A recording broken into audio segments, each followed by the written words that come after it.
ರಂಜಿತಾ ದುನಿಯಾಗೆ ಸ್ವಾಗತ. ನಾನಿವತ್ತು ಈ ವಿಡಿಯೋದಲ್ಲಿ ಮಗುವಿನ ಹೆಡ್ ಫಿಕ್ಸ್ ಆಗೋದು ಪ್ರೆಗ್ನೆನ್ಸಿಯಲ್ಲಿ ತುಂಬಾ ಮುಖ್ಯ ಆಗಿರುತ್ತೆ. ಸೊ ಏನಕ್ಕೆ ಅಂದರೆ ಎಂಡಲ್ಲಿ ಈ ಥರ ಹೆಡ್ ಫಿಕ್ಸ್ ಆಗೋವಂಥದ್ದು. ಸೊ ಇದರಿಂದಾಗಿ ನಾರ್ಮಲ್ ಡೆಲಿವರಿ ಆಗುತ್ತಾ, ಎಷ್ಟು ಚಾನ್ಸಸ್ ಇದೆ ನಾರ್ಮಲ್ ಡೆಲಿವರಿ ಆಗೋವಂಥದ್ದು, ಇಲ್ಲಾಂದರೆ ಸಿ ಸೆಕ್ಷನ್ ಆಗುತ್ತಾ ಅಂದರೆ ಇದರ ಮೇಲೆ ಮೇಯ್ನಾಗಿ ಡಿಪೆಂಡ್ ಆಗಿರುತ್ತೆ ಈ ಹೆಡ್ ಫಿಕ್ಸ್ ಆಗಿರೋದು. ಸೊ ಹಾಗಾದರೆ 9 ಮಂತ್ ಕಂಪ್ಲೀಟ್ ಆದಮೇಲೆ ಡಾಕ್ಟರ್ ಸ್ಕ್ಯಾನಿಂಗ್ ಮಾಡುವಂಥದ್ದು. ಈ ಸ್ಕ್ಯಾನಿಂಗಲ್ಲಿ ಹೆಡ್ ಫಿಕ್ಸ್ ಆಗಿದೆ ಇಲ್ವೋ ಅಂತ ಹೇಳ್ತಾರೆ. ಸೊ ಅದಕ್ಕಿಂತ ಮುಂಚೆ ಗೊತ್ತಾಗಲ್ಲ. ಸೊ ಹಾಗಾದರೆ ನಮಗೆ ನಾವೇ ಯಾವ ಥರ ಅನ್ಕೋಬೇಕು, ಯಾವ ಥರ ಸಿಮ್ಟಮ್ಸಿಂದ ನಮಗೆ ಹೆಡ್ ಫಿಕ್ಸ್ ಆಗಿದೆ ಅಂತ ಗೊತ್ತಾಗುತ್ತೆ, ಏನೆಲ್ಲ ಸಿಮ್ಟಮ್ಸ್ ಬರುತ್ತೆ. ಸೊ ಡಾಕ್ಟರ್ ಸ್ಕ್ಯಾನಿಂಗ್ ಮಾಡೋಕ್ಕಿಂತ ಮುಂಚೆ ನಮ್ಗೆ ಹೆಂಗೆ ಗೊತ್ತಾಗುತ್ತೆ, ಇದೆಲ್ಲರ ಬಗ್ಗೆ ವಿಡಿಯೋದಲ್ಲಿ ಡಿಸ್ಕಸ್ ಮಾಡ್ತಾ ಇದ್ದೀನಿ ಫ್ರೆಂಡ್ಸ್. ಅದಕ್ಕಿಂತ ಮುಂಚೆ ಇದುವರೆಗೂ ಯಾರು ನನ್ನ ಚಾನಲ್ನ ಸಬ್ಸ್ಕ್ರೈಬ್ ಆಗಿರೋ ಪ್ಲೀಸ್ ನನ್ನ ಚಾನಲ್ನ ಸಬ್ಸ್ಕ್ರೈಬ್ ಮತ್ತು ಶೇರ್ ಮಾಡಿ ಅಂತ ಹೇಳ್ತಾ, ಸೊ ಮಗುವಿನ ಹೆಡ್ ಫಿಕ್ಸ್ ಆಗೋದು 9 ಮಂತ್ ಕಂಪ್ಲೀಟ್ ಆದಮೇಲೆ ಅವ್ರು 9 ಮಂತ್ ಸ್ಟಾರ್ಟಿಂಗಲ್ಲೇ ಕೆಲವರಿಗೆ ಹೆಡ್ ಫಿಕ್ಸ್ ಆಗಿರುತ್ತೆ ಅಂತಲೇ ಹೇಳ್ಬೋದು. ಸೊ ಇದರಲ್ಲಿ ಮಗುವಿನ ಪೊಸಿಷನ್ ಮೇಲೆ ಡಿಪೆಂಡ್ ಆಗಿರುತ್ತೆ. ಸೊ ಒಂದೊಂದು ಸಲ ಸಿಫಾಲಿಕ್ ಪೊಸಿಷನ್ ಇರುತ್ತೆ, ಇಲ್ಲಾಂದರೆ ಬ್ರೀಚ್ ಪೊಸಿಷನ್ ಇದೆ, ಟ್ರಾನ್ಸ್ವರ್ಸ್ ಪೊಸಿಷನ್ಸ್ ಇರುತ್ತೆ, ಈ ಥರ ಇರುತ್ತೆ. ಬಟ್ ಬ್ರೀಚ್ ಪೊಸಿಷನ್ ಇದೆ ಅಂತಂದಾಗ ಅವರಿಗೆ ಮ್ಯಾಕ್ಸಿಮಮ್ ಸಿಸೇರಿಯನ್ನೇ ಮಾಡೋವಂಥದ್ದು. ಸೊ ಯಾಕಂದರೆ ರಿಸ್ಕಿ ತೊಗೋಬಾರ್ದು ಅಂತ. ಬ್ರೀಚ್ ಪೊಸಿಷನ್ ಅಂತಲೇ ಮಗುವಿನ ತಲೆ ಭಾಗ ಹೊಟ್ಟೆ ಮೇಲ್ಗಡೆ ಇರುವಂಥದ್ದು, ಕಾಲು ಕೆಳಗಡೆ ಇರುವಂಥದ್ದು, ಇದು ಬ್ರೀಚ್ ಪೊಸಿಷನ್ ಅಂತ ಅಂತೀವಿ. ಸಿಫಾಲಿಕ್ ಪೊಸಿಷನ್ ಅಂತಲೇ ಮಗುವಿನ ತಲೆ ಕೆಳಭಾಗ ಇದ್ದು ಕಾಲು ಮೇಲ್ಭಾಗ ಇದ್ದರೆ ಅದನ್ನ ಸಿಫಾಲಿಕ್ ಪೊಸಿಷನ್ ಅಂತ ಅಂತೀವಿ. ಸೊ ನಾರ್ಮಲ್ ಡೆಲಿವರಿ ಈ ಥರ ಸಿಫಾಲಿಕ್ ಪೊಸಿಷನ್ ಇದೆ ಅಂತಂದಾಗ ಸೊ ಡೆಲಿವರಿ ಆಗೋದಕ್ಕೆ ತುಂಬಾ ಈಸಿ ಆಗಿರುತ್ತೆ. ಆ್ಯಂಡ್ ನಾರ್ಮಲ್ ಡೆಲಿವರಿ ಆಗೋದಕ್ಕೆ ತುಂಬಾ ಚಾನ್ಸಸ್ ಇದೆ ಅಂತ ಹೇಳ್ಬೋದು. ಸೊ ಇದು ಮೇನು, ಇದರಲ್ಲಿ ನಮ್ಗೆ ಗೊತ್ತಾಗುತ್ತೆ. ಸೊ ಇದು ಸ್ಟಾರ್ಟಿಂಗಲ್ಲೇ ಒಂದು 7 ಮಂತ್ ಸ್ಕ್ಯಾನಿಂಗ್ ಅವ್ರು 8 ಮಂತ್ ಸ್ಕ್ಯಾನಿಂಗಲ್ಲೇ ಯಾವ ಪೊಸಿಷನ್ ಇದೆ ನೋಡಿ ಆ ಪೊಸಿಷನಲ್ಲಿ ಫಿಕ್ಸ್ ಆಗಿರುತ್ತೆ ಬೇಬಿ. ಅಂದರೆ ಸಿಫಾಲಿಕ್ ಪೊಸಿಷನ್ ಅಂದರೆ ಸಿಫಾಲಿಕ್ ಪೊಸಿಷನ್ ಇರುತ್ತೆ, ಅದಾದಮೇಲೆ ಬ್ರೀಚ್ ಪೊಸಿಷನ್ ಅಂದರೆ ಬ್ರೀಚ್ ಪೊಸಿಷನ್. ಯಾಕೆಂತಂದರೆ ಈ 8 ಮಂತ್ ಮತ್ತು 9 ಮಂತಲ್ಲಿ ಈ ಥರ ಬೇಬಿ ಮೂವ್ಮೆಂಟ್ ಆಗೋದಕ್ಕೆ, ಅವ್ರು ತಿರ್ಗೋದಕ್ಕೆ ಜಾಗ ಇರೋಲ್ಲ. ಸೊ ಅದು ಅಲ್ಲೇ ಫಿಕ್ಸ್ ಆಗಿರುತ್ತೆ. ಸೊ ಆಲ್ಮೋಸ್ಟ್ 9 ಮಂತಲ್ಲಿ ನಮಗೆ ಯಾವ ಪೊಸಿಷನಲ್ಲಿದೆ ಅಂತ ಗೊತ್ತಾಗುತ್ತೆ. ಸೊ ಯಾರಿಗೆ ಸಿಫಾಲಿಕ್ ಪೊಸಿಷನ್ ಇದೆ ಅಂತಂದವರು ಸೊ ನೆಕ್ಸ್ಟ್ ಸ್ಟೆಪ್ ಅವರು ಐಡೆಂಟಿಫೈ ಮಾಡೋವಂಥದ್ದು ಹೆಡ್ ಫಿಕ್ಸ್ ಆಗಿದೆ ಇಲ್ವಾ ಅಂತ. ಹಾಗಾದರೆ ಹೆಡ್ ಫಿಕ್ಸ್ ಅಂತಂದರೆ ಏನು ಅಂತಂದಾಗ ಸೊ ಮಗುವಿನ ತಲೆ ಕೆಳಗೆ ಭಾಗದಲ್ಲಿ ಇರುತ್ತಲ್ಲ, ಸಿಫಾಲಿಕ್ ಪೊಸಿಷನಲ್ಲಿ ಇರುತ್ತಲ್ಲ, ಅದು ಫೆಲ್ವಿಕ್ ಬೋನ್ಗೆ ಅಟ್ಯಾಚ್ ಆಗಬೇಕು, ಅವ್ರು ಫಿಕ್ಸ್ ಆಗಬೇಕು. ಅವ್ರ ಲೋವರ್ ಅಬ್ಡಾಮಿನಲ್ಲಿ ಕೆಳಗೆ ಜಾರ್ಕೊಂಡಂಗೆ ಫಿಕ್ಸ್ ಆಗಬೇಕು. ಸೊ ಅಂದರೆ ಫಿಕ್ಸ್ ಆಗಿದೆ ಅಂತಂದರೆ ನೆಕ್ಸ್ಟ್ ಸ್ಟೆಪ್ ಡೆಲಿವರಿ ಹಂತಕ್ಕೆ ಬರುವಂಥದ್ದು ಅಂತ. ಸೊ ಅದಕ್ಕಿಂತ ಮುಂಚೆ ಡಾಕ್ಟರ್ಗಳು ಅಂದರೆ 9 ಮಂತ್ ಕಂಪ್ಲೀಟ್ ಆದಮೇಲೆ ಸ್ಕ್ಯಾನಿಂಗ್ ಮಾಡಿ ಹೇಳೋವಂಥದ್ದು, ಇಲ್ಲ 9 ಮಂತ್ ಮುಂಚೆ ಏನಾದರೂ ಸಾಧ್ಯತೆ ಇದೆಯಾ ಅಂತ ಹೇಳುವಂಥದ್ದು. ಸೊ ಅದಕ್ಕಿಂತ ಮುಂದೆ ನಾವು ಈ ಥರ ಸಿಮ್ಟಮ್ಸ್ ಏನಾದ್ರು, ಈ ಥರ ಹೆಡ್ ಫಿಕ್ಸ್ ಆಗಿದೆ ಅಂತ ಸಿಮ್ಟಮ್ಸ್ ಏನಾದ್ರು ಇದೆ ಅಂತಂದಾಗ ಸೊ ನಮ್ಮನ್ನು ನಾವೇ ರೆಡಿ ಮಾಡ್ಕೊಳ್ಳೋದಕ್ಕೆ ಹೆಲ್ಪ್ ಆಗುತ್ತೆ.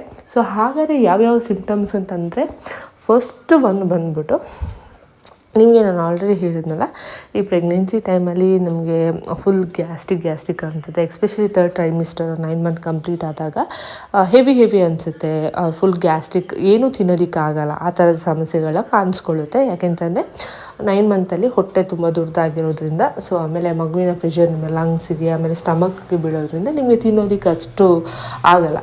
ಬಟ್ ಯಾವಾಗ ಈ ಹೆಡ್ ಫಿಕ್ಸ್ ಆಗಿರುತ್ತೆ ಅಂತಂದಾಗ ಆವಾಗ ನಿಮಗೆ ಈ ಗ್ಯಾಸ್ಟ್ರಿಕ್ ಸಮಸ್ಯೆಗಳು ನಿವಾರಣೆ ಆಗುತ್ತೆ. ಅದ್ರ ಜೊತೆಗೆ ನಿಮಗೆ ಊಟ ಮಾಡೋದಕ್ಕೂ ಈಸಿಯಾಗಿ ಆಗುತ್ತೆ ಅಂತಲೇ ಹೇಳ್ಬೋದು. ಯಾಕೆಂತಂದರೆ ಅದು ಮಗು ಕೆಳಗಡೆ ಜಾರ್ಕೊಂಡಿರೋದ್ರಿಂದ ಸೊ ಮಗು ಏನು ಸ್ಟಮಕ್ಗೆ ಪ್ರೆಷರ್ ಕೊಡುತ್ತೆ, ಗ್ಯಾಸ್ಟ್ರಿಕ್ ಇದರ ಸಮಸ್ಯೆಗಳು ಬರುತ್ತೆ, ಅದೆಲ್ಲ ರಿಲೀಫ್ ಆಗುತ್ತೆ. ಇದರಿಂದಾಗಿ ನಮಗೆ ಊಟ ಮಾಡೋದಕ್ಕೆ ಈಸಿಯಾಗಿ ಆಗುವಂಥದ್ದು. ಇದು ಮೇನ್ ಫಸ್ಟ್ ಸಿಮ್ಟಮ್ಸ್ ಅಂತಲೇ ಹೇಳ್ಬೋದು. ಇದೊಂದು. ಎರಡನೇ ಸಿಮ್ಟಮ್ಸು ಬ್ರೀದಿಂಗ್ ಪ್ರಾಬ್ಲಮ್ ಕಡಿಮೆ ಆಗುವಂಥದ್ದು. ಸೊ ಬ್ರೀದಿಂಗ್ ಪ್ರಾಬ್ಲಮ್ ಏನಕ್ಕೆ ಕಡಿಮೆ ಆಗುತ್ತೆ ಅಂತಂದಾಗ ನಾನು ಆಲ್ರೆಡಿ ಇದೂ ಸೇಮ್ ರೀಸನ್, ಮಗು ಜಾರ್ಕೊಳ್ಳೋದ್ರಿಂದ ಅಂದರೆ ಪೆಲ್ವಿಕ್ ಬೋನಿಗೆ ಸೆಟ್ ಆಗೋದ್ರಿಂದ, ಹೆಡ್ ಸೆಟ್ ಆಗೋದ್ರಿಂದ ಆಬ್ವಿಯಸ್ಲಿ ನಮಗೆ ಮಗುವಿನ ಪ್ರೆಷರ್ ಏನು ಲಂಗ್ಸಿಗೆ ಬೀಳುತ್ತೆ ನೋಡಿ ಅದರ ಪ್ರಮಾಣ ಕಡಿಮೆ ಆಗುತ್ತೆ. ಸೊ ಇದರಿಂದಾಗಿ ನಿಮಗೆ ಈಸಿಯಾಗಿ ಬ್ರೀದಿಂಗ್ ಮಾಡೋದಕ್ಕೆ ಸಾಧ್ಯ ಆಗುತ್ತೆ ಅಂತಲೇ ಹೇಳ್ಬೋದು. ಇದು ಎರಡನೇ ಸಿಮ್ಟಮ್ಸ್. ನಿಮ್ಮಲ್ಲಿ ಏನಾದರೂ ಈ ಥರದ್ದೆಲ್ಲ ಸಿಮ್ಟಮ್ಸ್ ಕಾಣಿಸ್ಕೊಂಡಿದೆ ಅಂತಂದರೆ ಇನ್ನು ಒಂದು 1 ವೀಕಲ್ಲೇ ನಿಮಗೆ ಡೆಲಿವರಿ ಆಗೋ ಚಾನ್ಸಸ್ ಇದೆ ಅಂತ ಹೇಳ್ಬೋದು. ಇದು ಎರಡನೇದು. ಮೂರನೇದು ನಿಮಗೆ ಮೇನ್ ಏನು ಅಂತಂದಾಗ ಈ ನಿಮಗೆ ಹೆಡ್ ಸೆಟ್ ಆಗಿರುತ್ತಲ್ವ, ಸೊ ಹೆಡ್ ಸೆಟ್ ಆದಾಗ ನಿಮ್ಮ ಕೆಳಗಡೆ ಭಾಗದಲ್ಲಿ ಮಗು ಜಾರ್ಕೊಳ್ಳೋದ್ರಿಂದ ಅದು ನಿಮ್ಮ ಯೂರಿನ್ ಬ್ಲ್ಯಾಡರ್ಗೆ ಪ್ರೆಷರ್ ಕೊಡುತ್ತೆ. ಸೊ ಇದರಿಂದಾಗಿ ನಿಮಗೆ ಪದೇ ಪದೇ ಯೂರಿನೇಷನ್ ಆಗುತ್ತೆ.